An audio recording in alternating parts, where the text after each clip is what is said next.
We are back, ladies and gentlemen. We've been gone for a while, but this is another installment of the Rivals podcast. What up, Toop? Happy New Year's, everybody, man. 2026. One thing I'm going to leave y'all with, even though we starting here, y'all teams ain't better than ours. Historically, and just mentally in the brain, man. Welcome to Rivals, man. Will, starting the show. We back.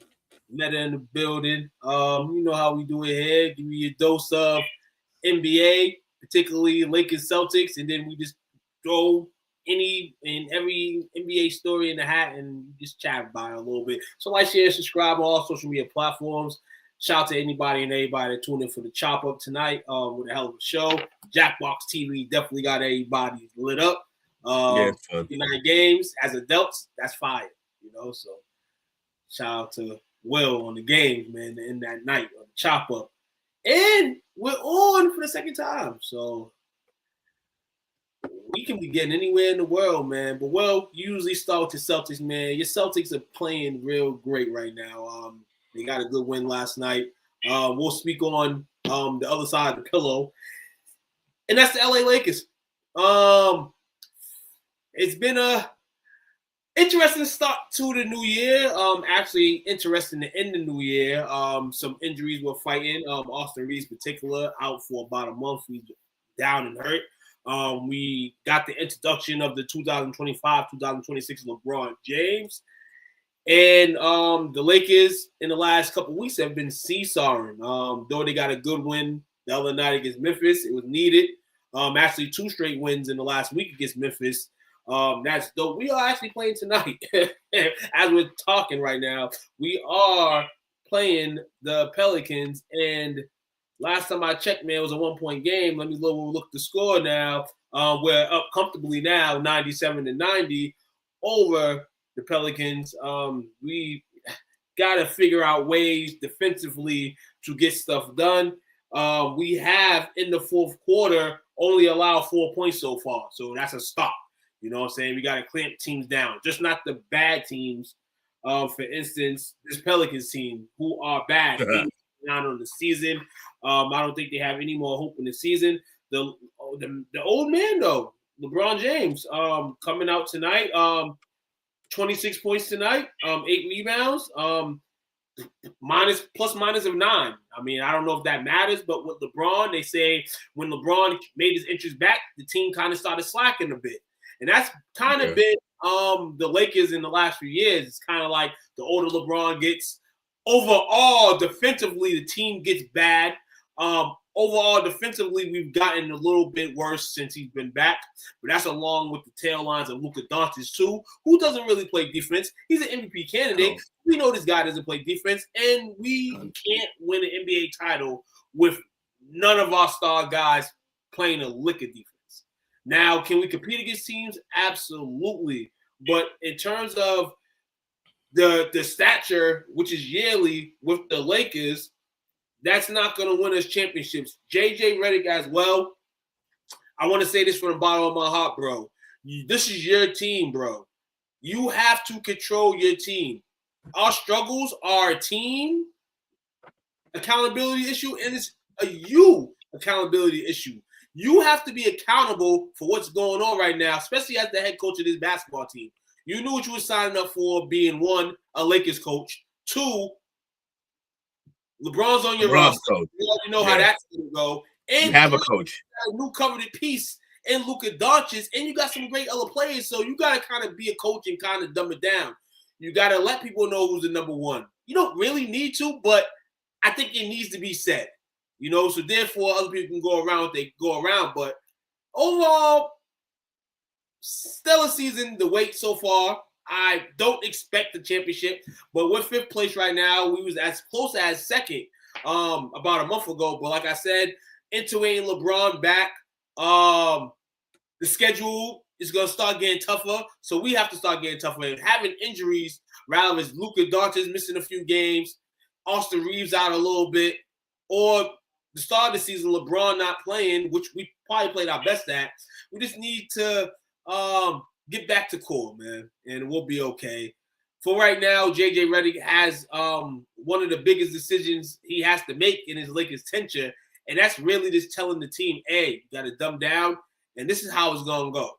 Because if you don't do that, then this is going to be a player-ran team. And while we have a coach, we're just going to have the players run the team.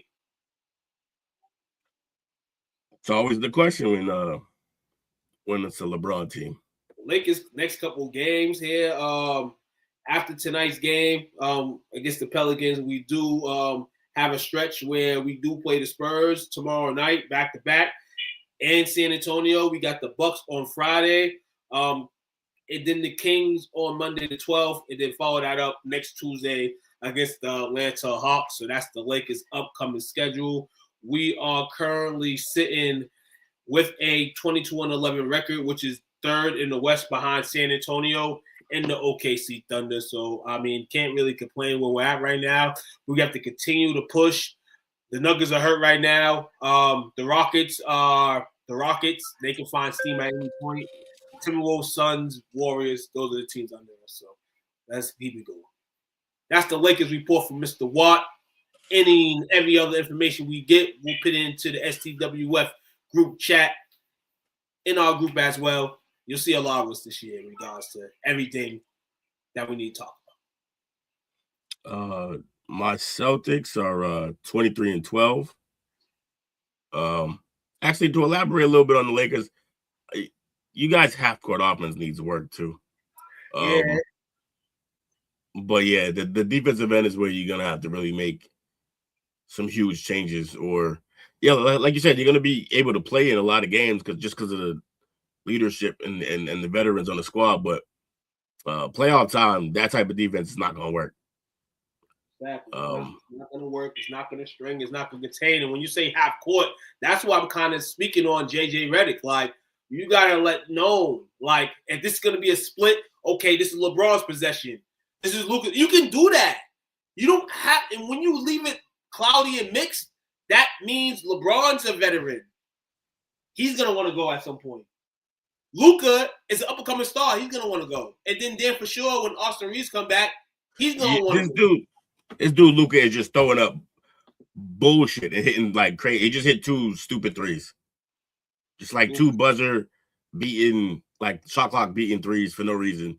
Just this is why they can survive in certain games, because they can just do stuff like this. He actually the most he shoots the ball at a good clip, and his most threes made in his career comes against this Pelicans team. Yeah, he loves playing them.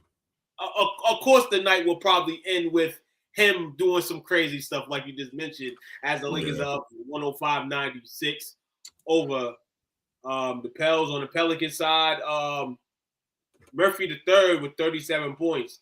Hell of a game there. And everybody else here for the Pelicans, Zion Williamson, 15 points, but everybody else is kind of this poop juice. Jordan Poole, our guy, a donut. And I picked him up tonight as a fantasy free agent wire pickup. I got a bunch of injuries right now. I'm just inserting a different person every day. Good thing I'm only using them for one night because the ass is grass. Chew it up. That's the Lakers report, man. LA Wave, we here. All right, so yeah, Celtics. My Celtics been cooking lately. Man, the whole story about our team is just Jaylen Brown being an MVP candidate. Definitely. It's all started up the stupid conversation of he's better than Tatum. It's always funny. Celtics fans, man, I don't know what's wrong with some of y'all. Can't take y'all nowhere. So we can't have nice things. It's not. Hey, yeah. The Jaylen Brown issue too. It's dope to see. It's dope to see that he's doing good things. He's improved his game, and the attitude's never changed. He deals with whatever he has to deal with, rather it's the media, and you never really hear him say anything. But I'm gonna let you elaborate in it. He literally has been speaking out. Like, enough's enough. I've been quiet for so long. Now it seems like no matter what I do, you guys have something to say about me. Or in this case, don't want to acknowledge me at all. So well, no, he's getting all the love now though, because he's cooking the way he is, and he's loving it. He's been taking over games. His shooting has been. He's basically quietly having one of the best. Basically, the best season of his career. I think he's averaging 30 right now. So yeah, the kid Jalen is just that man's cooking. I mean, he's different. They're getting contributions out of Derek White, of course. I'm still loving every time Hugo is on the court or Walsh is on the court. Them young boys are hungry. They defend. They hit the three, and when they're hitting that three, we're a really tough team to beat when those two guys are hitting the three. Peyton Pritchard seems like, I don't know if he's going through something. He balls plenty of time, like plenty of nights. But there's some nights sometimes he just may be stepping back and letting Jalen cook because he's not always taking over as much as we're kind of used to. Yeah, it's like now, it's like he's he got his spot solidified, and that doesn't mean slow your pace down, but absolutely, he's not faring well. But he had a 22-point game last night, so that's dope. And Anthony Simons is one that's what I'm saying. I was getting there. Let me cover my team. He's fine. We'll talk about it. Yo, I think he had a season high the other night. I think he had 27. Yeah, he was chefing up, man. Like he made somebody fall too. Bad. Like little stop, just a little snatch back. Now that I don't know who it was, but they went flying, man. And then he cooked. So yeah, man. Simons is he's been a great addition. It's unfortunate because he probably won't be here next year. We only signed him to a 1-year deal. I mean, we didn't sign him at all. He only had 1 year left on that deal, and he's played well enough that someone's going to pay him a lot of money, and it can't be us. We can't afford it for what we're trying to do. And if a year, if it says, hey, may not even be a full year, it might not even be a season, maybe half the season. Because I mean, I think we're trying to put the value up for him, which he's doing great noise right now. That you can go get somebody at least for him. So continue up the good work because that's what the Celtics would want. It's some equal value back for him. You got him in a good trade. You swapped out Drew Holiday. That was good to do because he's hurt right now, so he wouldn't have been a disservice. He wouldn't have been a service to you guys anyway. But Celtics, man, like you said, second place. They're balling. What? Open. And I'm gonna ask you this question in regards to the Celtics. How much is it have to do with coaching? We understand too, Matt. Yeah. Doesn't really get the love. I think they locked in. And they buy in. I think this season, not having Tatum has galvanized the team. It's brought them together in a way that I'm not sure a coach could have recreated on his own. So having this happen, obviously it sucks. You want your best player on the team. But having this happen allowed them to band together and really get closer. And I think they're fighting. I think the fact that they're having success without Tatum is giving them like a fire in them. Like, oh, okay, like, yeah, our best player is not here, but we're not bums. Like, now it's us against the world because everybody think we're supposed to be terrible without him. And they all playing with a chip on their shoulder now. I don't think they had a chip on their shoulder. I think before we got the win, we won it all. And I don't know if they were necessarily playing with it. They were playing more like they wanted to prove themselves. But now that they've been to the mountaintop, they got the ring, but they still had people doubting them. I think now they're actually playing with a chip on their shoulder, especially because people saying, like I said, y'all ain't nice without Tatum. I don't think a lot of them guys, like, you know how it is, the ball. You don't want to hear that shit. Like, you know Tatum's nasty, but if you're on that team, you don't want to hear, oh, your team's going to be a lottery team because he's not here, especially coming from your fans. Like, I was saying it. So, like, especially coming from the fans. So they're playing with a chip on their shoulder. And, yes, I would agree that a lot of that is coaching. And a lot of that is Jalen just really phenomenal leadership and phenomenal basketball that he's playing, man. He's just taking over games. He's just flat out taking over games. Definitely flat out taking over games. A team that, hey, they jumped to second in the Eastern Conference, jumped over the Knicks. Like I said, they went over the Bulls last night. And good things to come for the Celtics. And this opens, actually, the more they keep winning, the more they keep succeeding. Maybe the window opens up a little more for Jason Tatum talk just in regards to his return. I hope not, but hey, this is a good sign for all Celtics fans to see that when your number one guy is not playing, that the number two is balling, and he's been balling, but this is a different level now. And he's giving me Scottie Pippen 94 vibes. But in this case, I think Kukoc doesn't get the shot to win. I think Jaylen Brown, if anything, gets a shot to win. That's the only difference here. And I don't think Jaylen Brown's going to be looking at Jason Tatum's sneaker or have it on and waving, "Come here." I don't think Jaylen Brown wants Tatum here right now. Let me rock. Let me rock. Let me cook. And, we'll see you soon. Get well. I love how he handled the whole situation. Like, imagine he got drafted for this to be his team, technically. He got drafted 3rd overall in that draft. And the first year, he was solid. It wasn't like he was a bad player. He was solid. He definitely had some things to work on. But then the next season, they draft again, and they draft that number 3 again. But this time it's Tatum, and Tatum comes in with a game. I wouldn't even say that he was better right away. I would say his game transferred to the league better right away because of the jumper. He was able to shoot. And suddenly that he takes over the team, and everyone's like, "Oh, he's better, he's better." And for all intents and purposes, he is better.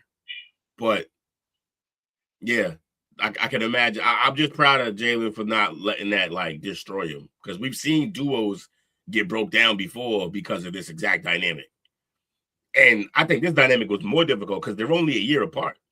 So Jaylen didn't even get to he didn't get to set the tone as this is his team, because by the second year, Tatum was here. And you got to remember, they still had veterans. They still literally had veterans in front of them. So and then Kyrie came. Yeah. And then Kyrie came that year, and then Gordon Hayward came, but broke his ankle in the first game. So it's just their whole beginning was crazy. And I think they just bonded, and they're just a great duo. They basically came in together, and they've been grinding ever since. So I was one of the ones who wanted to give up on the duo. I kind of wanted to move Jaylen at one point. Everybody did. Yeah. But yeah, I'm glad we kept him now, honestly. He's just, especially the way he's balling right now. It's a tough task that he's being asked right now, and he's stepping up to the challenge. So that's what's up, man. Shout out to Jaylen Brown, man. He's carrying right now. Big carry. Shout out to my man Jaylen, man, doing big things at the helm. Boston Celtics, man. I don't know if you have an update, you have a schedule up, but if you don't, I can go through the Celtics next few days. Yeah, I can grab the schedule. It's right here. Let me see. Schedule. What we got next? Today is I think I play tomorrow. I believe we play. Yep, we play the 7th. We play on ESPN. We play against Denver. You know what the crazy thing about that is? At the crib. People have been asking all week, "Yo, tickets for the game, tickets for tomorrow's game." And then I'm like, "Oh, of course y'all selling that ticket to that game. Jokers ain't playing. The Nuggets team is depleted. So that game right there, you can go look at your Ticketmaster, and you probably can find the game for $30 before game time. So if you're interested to go down there and watch the Celtics play and do what they've been doing the last few weeks, go watch it." Yeah, we got Denver tomorrow. Then Friday we got Toronto. Saturday, San Antonio. And that's the end of the little home slid we got. Then after that, we go on the road for 4 games: Indiana, Miami, Atlanta, and Detroit. So a nice little. This little eight stretch of games right here. 1, 2, 3, 4, 5, 6, 7, 8. Other than Indiana, these are some tough games, man. I mean, Toronto still plays tough. Indiana's gonna play you tough, but they're not great right now. Miami plays tough. Toronto plays tough. San Antonio is gonna be tough. So, yeah. Well, you're gonna be good. They're getting tested. We're getting tested. That's all. Yeah, definitely. Celtics will be tested. I mean, hey, it comes with it. But right now, you know that you have a team of guys that are gonna listen. pay attention to detail, and you got a team out there that's not only going to compete, but they're still in games. They probably beat everybody just about who's in the NBA East Conference standings. As I mentioned, they already had beat half of those teams the last time we was on the show in 2025. Boston, this is where I'm from. I'm not a Celtics fan, but I can sit here as a Lakers fan, and I can sit here and say it's good for them to be good right now because we got a team in the Patriots that are going to be playing this weekend, and hopefully they can advance, because if they don't, then everybody gonna be lying on the Celtics. They're relying on the Celtics the way they're playing right now. So there you have it. Rivals talk, man. That's the end of our show. Appreciate everybody tuning in. No, that's not the end of our show. Yeah, but say, why you lying to these people? We just don't talk about our teams. We give a little snippet into the rest of the league. And next week we'll build into the college ranks. We'll have a couple college stories, but this is strictly NBA tonight. So vibe with us. We gonna make it do what it do. So the Thunder, yes. First set of news. Go ahead, Will. Chat on it. 6-6 over the last 12 games, and the question you posed was, is this an issue? Yeah, I don't know. I don't think so. I think it's tough, man. Like I think they got tired. They were whooping ass. You can't beat teams the way they were beating teams, and for that long, it's tough. I think we learned that with the Warriors. They go 73-9, and then they get to the big dance, and they couldn't win that series. They were too beat up because it's too much going for that record like that. So I think the record's done for them. I don't think they're going to try anymore. Yeah, but do you think this is alarming in terms of their overall status for the year? I know you're on record as already saying you don't think they're going to win again. No, and that doesn't mean that you still can't be good. They'll still be a good team. They'll still compete. You still know what they got. But teams are gonna give you their all. Teams are gonna go out there and play 40 times harder because of who they're playing. Who's on the other side? The Hornets definitely for sure did last night, beating them 124-97. Hornets was beating on them, bro. It was crazy. Well, last night, OKC had a 24-game Eastern Conference winning streak. So they beat every team in the East. They have had 24 straight games against the Eastern Conference in their book, and a 45-win streak against losing teams. So this is just something that happens gradually, especially with championship teams. If we watch the history of basketball, this happens to just about all the championship teams. At some point in the season, you go through struggles. It's how you regain and get up from those struggles. You got to think about it. Teams have been shooting around 47% against the Thunder. If you're shooting 47% or over, more than likely you have a chance to win games. That's the opposition. Yeah. But the opposition as well has been shooting about 41.6% from three. The Thunder have been struggling from three, around 28% last night in the Hornets game. Shai Gilgeous-Alexander is still scoring and balling, but we talk about those others. Those others at some points are not gonna come through. But if they get a spark at some point, maybe this will be something that's, here we said it and then they go back to business. But I just think with how the NBA is structured, there's gonna be a lot of teams at their neck. I don't necessarily think they're the best team in the league this year, but you gotta respect them. I agree. Something not to worry about, but like if you're the Thunder fans, you're worried because you're like, oh my God, my team just won the championship. And everybody wants their team to not only win another one, but to play good. You don't want to. Yeah, for sure. I think Thunder gonna be fine, but yeah, they may need to think about some load management. I know that's a dirty word in the NBA. And they got a deep team. Maybe just use that rotation in. I think that maybe is what's happening. Because, don't get me wrong, they got a couple killers on that team. Obviously, Shai, obviously he's a problem. And then you got J-Dub. But I do think sometimes, it's a lot still on Shai. Put the false media narrative in Miami hate aside if you're rocking with the U. You know what to do. Show your daddy Mario crystal ball support through those U's up. Hey, shout out to you, man. Black Raiders still, man. Shout out to you tuning in today. Hey, we're gonna be rooting for the U against Ole Miss this weekend, and hopefully the U can do some things, man. The championship game is set to be in Miami, I believe, so that'll be dope. As we mentioned last night on our play call sheet, I'm tuning in every Monday, and yeah, so shout out to you tuning in tonight for Rivals, man. Hey, tune in for Rivals. Tomorrow we'll talk a little bit more about the FCS championships and all that stuff. I'm doing it. All right, so let me see. I subscribed and left a like. Appreciate you. Definitely appreciate you. And anything you doing right now, put in the link and we'll support you as well. Support goes absolutely. If you support us, we support you. All right, so this one, I mean, we covered the Thunder. So this one's kind of crazy, man. Trae Young requests trade. I'm hearing some rumblings. I'm hearing one of the leaders in the rumor mill to get him is the Wizards.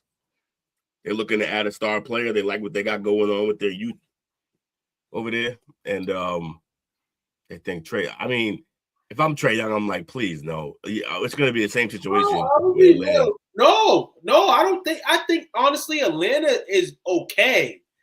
They're fine with Trae Young. It makes it like it's like a Luka problem, but you're trying to generate and gain that second star on your team. They got one, so he's messing them up, and he just got off the injury, and they're playing poorly. I think honestly, the Wizards could use his services. They don't have a true point guard, and honestly, it moves their other guard to just play the two. And Trae could play the one. You got a bunch of great draft picks you had between this year and last year. The Wizards have Trae Johnson, Koulibaly, guys that you can match the contracts. Like if Chris Middleton, CJ McCollum, you can take those guys if you're the Hawks, shreds their money, makes more money for you. And then they want McCollum. So they want McCollum because he's still a guard who can score. He can still shoot the ball and everything and run the one. But his contract expiring, so that'll free up some space for them. Yeah, I mean, this is crazy, man. I hope it doesn't go there. My guy Chris, shout out to my man Chris Shelton. He texted me this morning, early this morning to start the day, probably 4:00.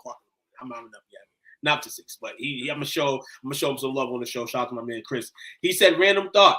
He said the Hawks should be calling the Sacramento Kings trying to get Sabonis for Trae Young.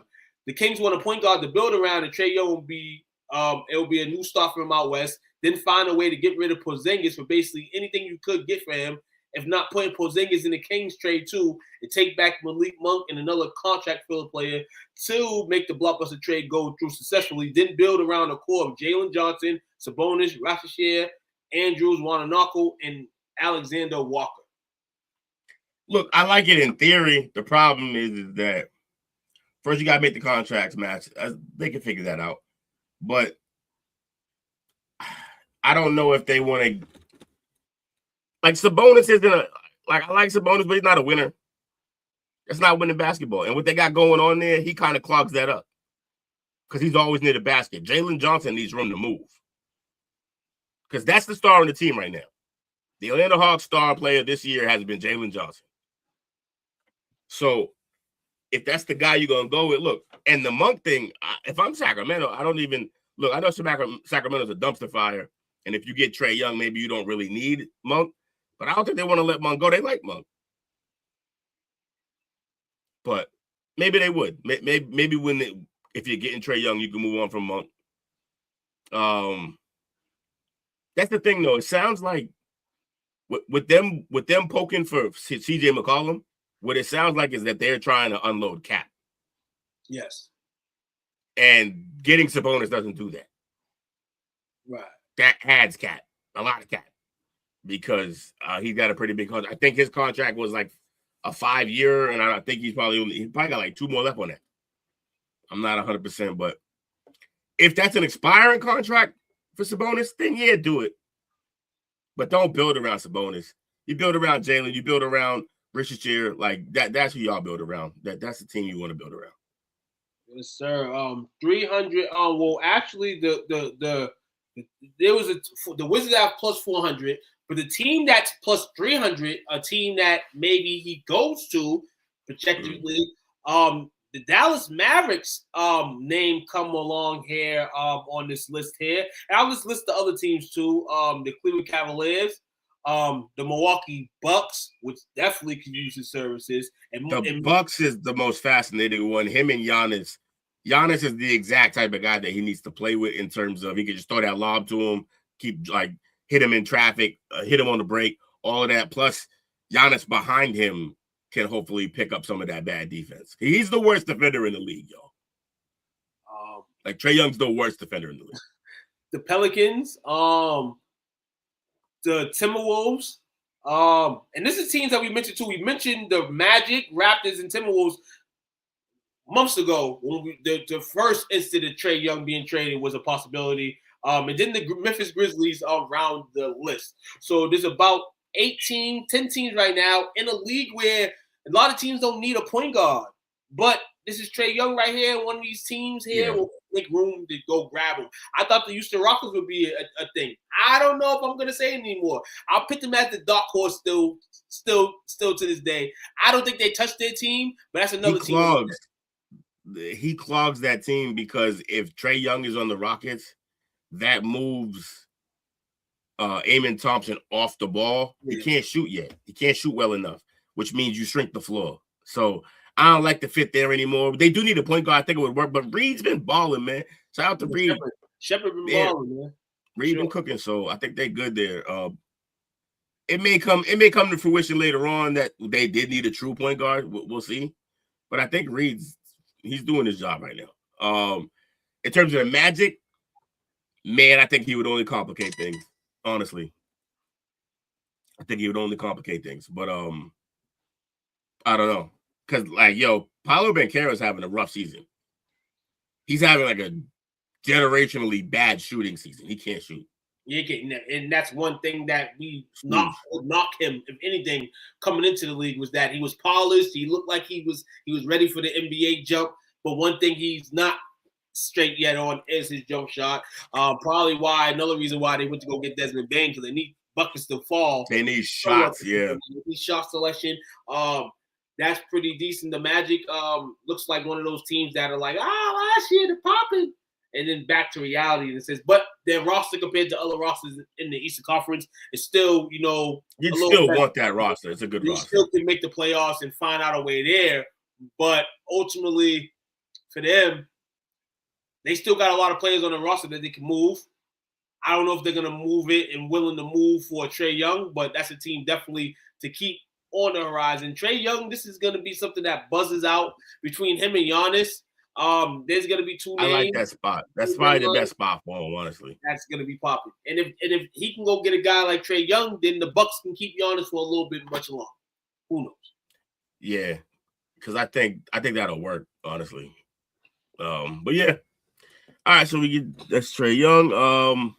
Rookies of the year. Rookie of the year candidates. I'm watching one right now, Cook, but it's just the highlights. Rookie of the year candidates, man. It's a 2-man race, honestly, if you ask me. 2-man race. It is. Cooper. Is it what you got? Cooper, Flag, and 2 Duke boys. Oh, Knuckle? Yeah. I think I got Knuckle number 1 right now. Yeah, Knuckle number 1. Because he the type of season he's having. Don't get me wrong. I think it's when I think Flag's highs are higher, but I think more consistently, Knuckle's been killing. So yeah, I would go 1, 2. It's not either fault in the spot. Flag, Knuckle. Number 3. The public will probably say VJ Edgecombe, but I must give Derek Queen the nod there. Right, I agree. Third best rookie. I would put Edgecombe at 4. He cooled off. Another guy that came out, and I think in the last month and a half or 2, Cedric Howard from the Memphis Grizzlies. He been balling. He been balling. More the ladder. You got Dylan Hopper, who plays with a loaded Spurs team. That Hopper also needs to work on the jumper. Jemiah Fierce from New Orleans as well. He came in as a top 5-6 pick, and he's stepping it up. The Kings got Maxi Renard. Guy was the 42 pick in the draft. He's right now 8 on the ladder. Averaging 10, 6, and assists a game. That's value right there. The Nets. And Trae Johnson from the Wizards, who, like I said, I love Trae Johnson's game. He that kid's Trae Young. Him and Trae Young can do some things.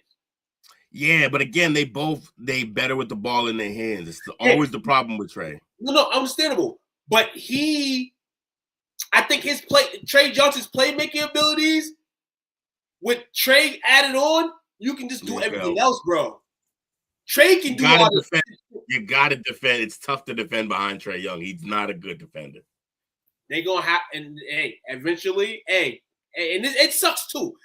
And the Hawks could have did it too, but I think he's been there too long. But the Wizards, big man, we drafted you number 1, Saul, whatever the case is. Drafted you. Y'all gonna have to play big. Y'all gonna have to help y'all play y'all teammate out. Now I understand the Hawks, like, yo, we've been dealing with this forever. You haven't been playing defense forever. At some point, we're gonna have to let you go. But if the Wizards get him, the Wizards is gonna be like, at least for the first few years, like, hey man, we gotta treat this man like a cherished gift. We gotta treat him like the best gift we ever had. So I do agree with you though. I got Derek Queen at 3. Edgecombe fell off a little bit, and then but I like Queen at 3. Queen been balling. Hey, shout out to the Pelicans, man. I texted Dale the other day, and I was like, I shot him a message, and I was like, hey, look, you got 2 real guys now.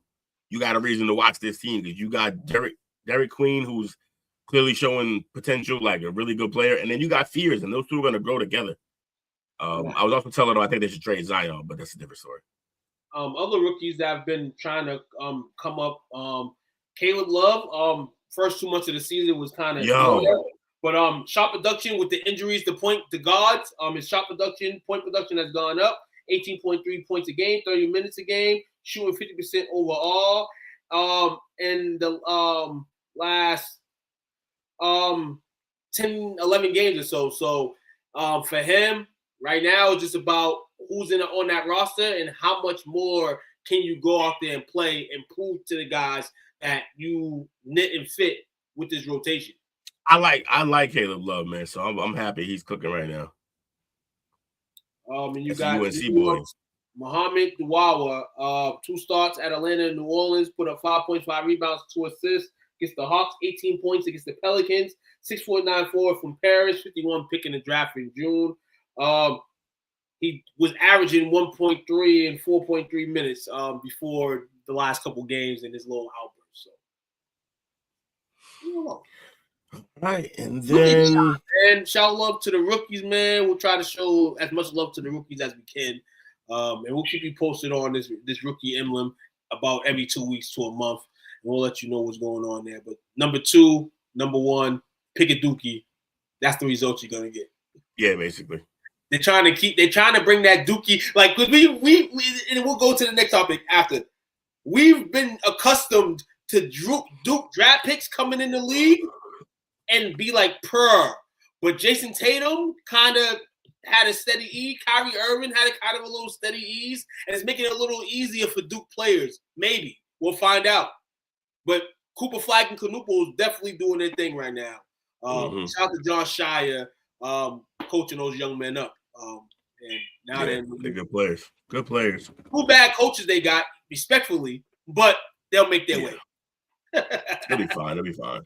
I hate Kid as a coach. That's for another day. Yeah. All right. Next we got Clippers finding light. Clippers finding light. Clippers a couple weeks ago was like 3 and been going. And the season looked like it was shot. But ever since then, they have developed winning about 6 or 7 of their last 10 games. So they sit at 11th spot in the West right now. Kawhi Leonard doing Kawhi Leonard things, put up some points and then take days off. Even though he got cooked by Jaylen Brown the other day, you see something from the Clippers. Was this a Chris Paul virus? We'll see. And we kind of everybody was not in the sense of how he was doing shit, But most people sided with Chris Paul. Like, why the hell you get rid of him and all that? But if this is a sign that Chris Paul is gone and now we can relax, I like this for the Clippers. So hopefully the Clippers can continue to do these things. They do not want to give any of these draft picks to OKC, and they don't want to give a high draft pick to anybody. So that right there for me, I was kind of going to say that Tyronn Lue was supposed to be on the hot seat. I still think he's on some type of high seat, but it kind of keeps it quiet right now because they're playing better basketball. But let's see how long this can play. Let's see how long Kawhi can be healthy and play consecutively. First off, and then everything else should kind of do for itself. Yeah. I don't really have much to add to the Clippers, man. It's good. They're always a veteran team. They're always going to play hard. Like we said it earlier, we're like, nah, they suck, but also like they got veteran guys all over that squad, man. Every year they do it. Every year they do it with injured guys and stars not playing, all type of shit. Tyronn Lue's a good coach, man. That's what the moral of this story is. I should have put this into the agenda, but I didn't. One, if not the best player in the league, Nikola Jokic is out for a bit. He got injured the other night. You know, the world was in the scare. You know what I'm saying? We thought we probably lost the best guy in the league for the season. Who knows? But this is gonna be about 4 to 6 weeks. He'll be out.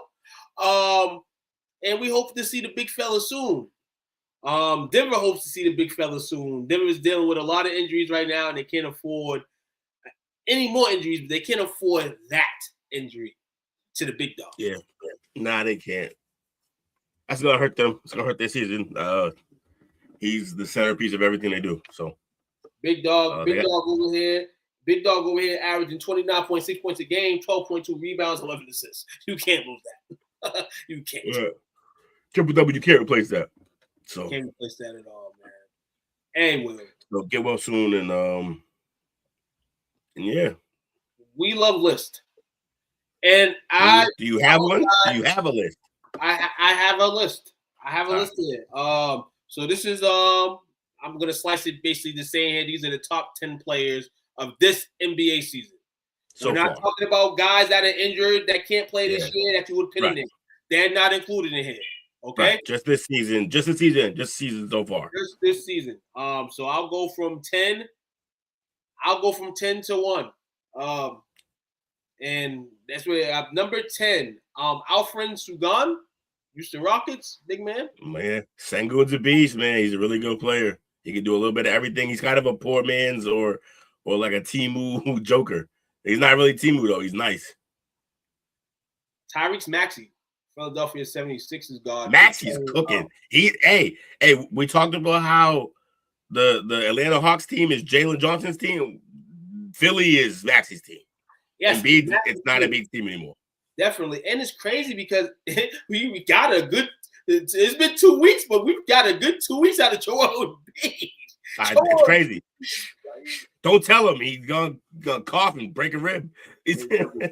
Number 8, only fair. It's not only fair that he does get number 8, but I like the spot. I know he wishes he was number 1, and that's Anthony Edwards of the Minnesota Timberwolves. Yeah. Anthony's taking a bit of a step. Like, don't get me, I won't say step back, but his game is stagnant now. It's the same as basically the same exact game as it was last year. He's not improving in certain areas. He's still unguardable, basically, but you can play team defense on him, though, for sure. Right, exactly. Definitely could. 7. Number 7, he enters in. He's probably been a top 5 player in the last month and a half, but he's at 7. Jaylen Brown, Boston Celtics. Jaylen Brown, number 7. That's a little. He needs to be a little lower on this list. He got to be. I said that. He got to be top 5 right now. He's top 5 right now, man. Top 5. He's definitely picked on that list of top 5 right now. I'm not disagreeing with that. He's at 7. Number 6. On this list. Cade Cunningham of the Detroit Pistons. Probably one of the top 3 players in the league this year. Cade has been absolutely just straight takeover. Like, he is the franchise right now. They have a really good thing going there. Yeah, loving everything I'm seeing from Cade. Cade, it's hard to guard him, man. He get, like I said, every time we talk about him, I say he give me Brandon Roy vibes, man. Brandon Rizzo. Now we hit the 5 players in the league right now that are the 5 in the league right now. Number 5, Victor Wembanyama. Wemby. At number 5. Number 4, the lefty, Jalen Brunson from the New York Knicks. Putting Knicks over Brown right now is kind of crazy, but that's what people are saying. It's kind of crazy. Whole uproar. Number 3 on this list, Luka Doncic of the Los Angeles Lakers. We just seen what he did tonight. Damn near 30 points. Tonight, averaging 33.5 points a game, 8.2 rebounds, 8.7 assists. Number 2, reigning MVP, Shai Gilgeous-Alexander, 32, 4, and 6 on the season. And number 1, technically, Shai Gilgeous-Alexander will be number 1 due to Jokic's injury, but Jokic is number 1 as of last week.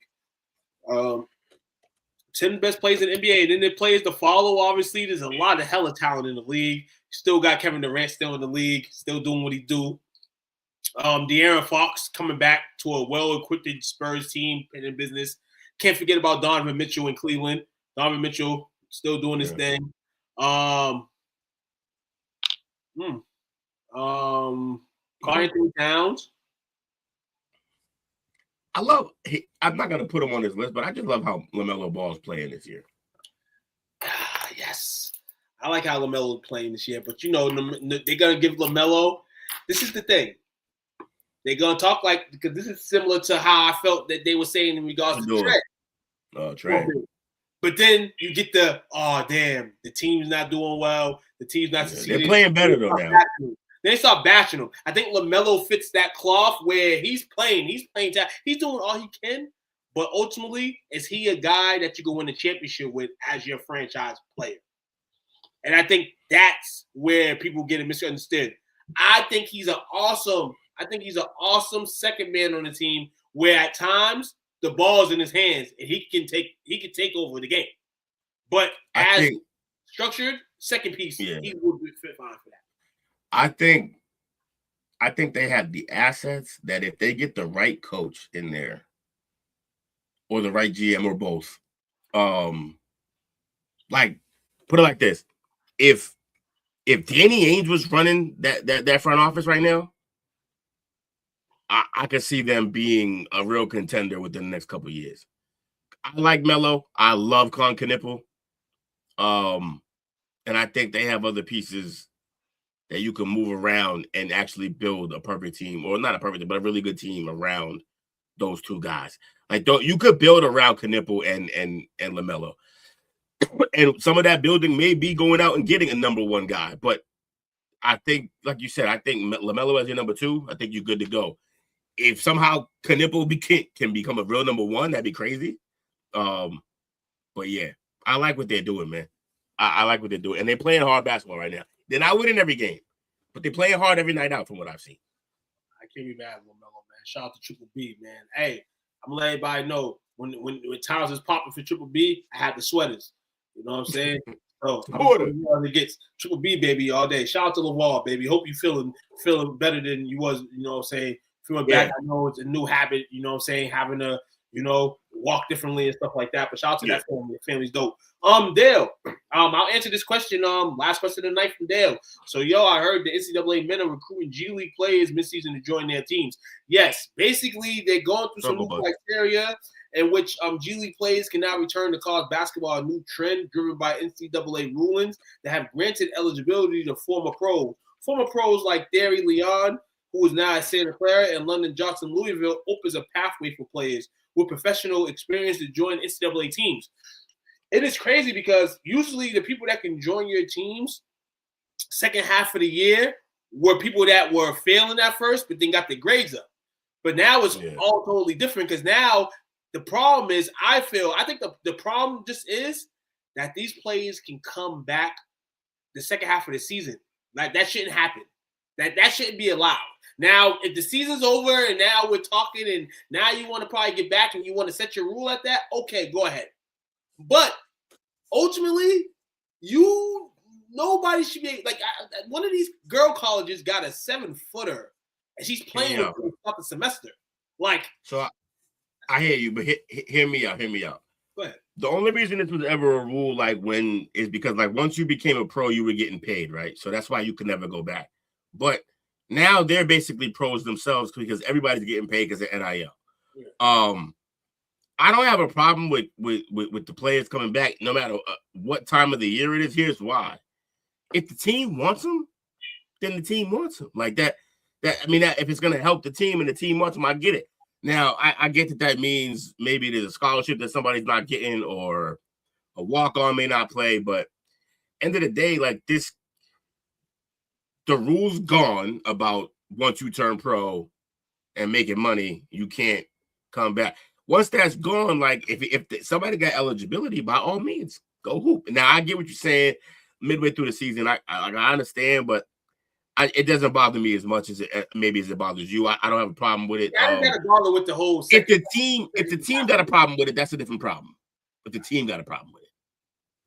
The only slight issue I'd have with it is like when they join the team. Yeah, I don't care if they play. I just think like that. Like, I mean, hey, if they help you, hey, now if this person if this person goes on this team the second half of the season and they help you get to the NCAA basketball championship, honestly, you know what? I would be okay with if they added to this whatever this rule is to make it so that you can come back, you can come get your eligibility, but you got to start the year with the team. I'm with you on that. Actually, I'm with you because be enrolled with the team. You know, like you're part of the plan from the beginning of this season. Then yeah, that's cool. Me and Will, we're the number one team in the nation all season. Right. And then the second team in the nation go get the reigning G League player of the year, averaging. Yeah, the G League MVP of the year. Yeah, because they paid him. Yeah, I'm with you. He's a threat to us now. And then he's not only a threat to us, but he's beating us. He's the reason why we didn't win the chip. Yeah. I'm going to this NCAA board. There's no way. That's fair. Yeah, I'm with you on that. I talked myself and you talked me into it. I'm with you. Yeah. Yeah, just if you can come back to college, but you gotta be enrolled. You gotta be enrolled at the beginning of the year. You gotta be enrolled at the beginning of the year, man. Definitely. And as I said, we're gonna open into the can of college basketball worms, college basketball women's and men's next week. We'll give you some great intake news on that next week as well. Of course, you're gonna hear Celtics Lakers talk. And just in the world of the basketball world, man. If anybody ever has any topics that you want us to talk about, I know the high school basketball season is popping all across the country. So if anybody got any high school news, I'll throw some in the next week as well. Come through. Because we want to show love to everybody and every single thing that involves basketball. Actually, since we about to shout, I'm gonna shout out Chelsea High 5-0, man. Another win tonight over Revere. In the city of Lynn, where I'm from, man, terrible loss for the Lynn Tech team as they lose to, I believe they lost to Greater Lowell. Horrible tournament event. Looked like they were that's a bad loss. You can't. Bad loss. And any other high school scores that I get, I will put on the page. Yeah. So and all, man. Let's see. We got some more. Nope, I ain't got no more high school related news. But I know as the night goes on, I'll be getting phone calls and stuff like this team lost today. This team won today. Shout out to my man Mukala, man. He's the reason why I've been capped up in college. I mean, high school basketball this year to a full, because you know what I'm saying, he puts out games. He gives the schedule. People, games that people might want to go to. I can't because I work and the schedule sucks. And the basketball schedule sucks. But other than that, man, shout out to everybody. Shout out to all coaches doing your thing.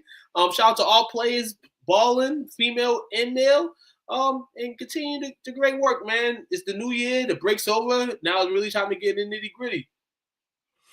Yep. Shout out to you. Shout out to the brand. Like, share, subscribe. Shout out to Dale. Shout out to Black Raider Steel. And shout out to Brandon, man. Shout out to Brandon, man. Hey, Brandon, the Pittsburgh Steelers have won 24 straight Monday night football games, correct? So the Texans can make history on Monday by beating the Steelers. The Steelers have not lost a Monday Night Football game since 1991. That's crazy. It's crazy as hell. Shout out to Dale, man, for being an incredible guy. Even though he didn't want to be in our basketball debate, he's in the chat. He's a bum. Shout out to him. He's a hater. He hates basketball. Shout out to LSU getting blasted. I think they got blasted by South Carolina. I think South Carolina them dirty and called absolute bums.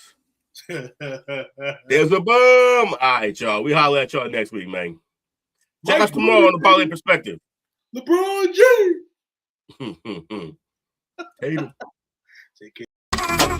Thanks for watching our show.